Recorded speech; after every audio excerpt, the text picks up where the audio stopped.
राम शिंदे बांगर निलेश घायवळला घेऊन अधिवेशनात दिसतात असं रोहित पवार म्हणतायत। हिंगोलीचे आमदार संतोष बांगर यांचं नाव चर्चेत आहे असंही रोहित पवारांनी म्हटलंय। तानाजी सावंतांच्या परिवारातले लोक 100% सहभागी असल्याचा आरोपही रोहित पवारांनी केलाय।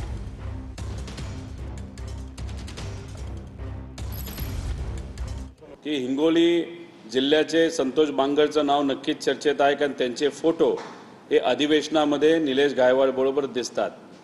सभापती राम शिंदे सर, निलेश गायवाळ, त्याच्याबरोबर संतोष बांगर हे सर्व लोक सहजपणे निलेश गायवाळला घेऊन तिथं त्या अधिवेशनामध्ये दिसतात।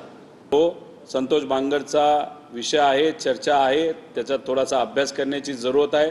त्याच्याबरोबर धाराशिवचा नेता कदाचित जे सावंत साहेब आहेत, तानाजी सावंत भाऊ आहेत, ते डायरेक्टली नसतील, पण त्यांच्या परिवारातले काही लोक हे 100% इन्व्हॉल्वड आहेत।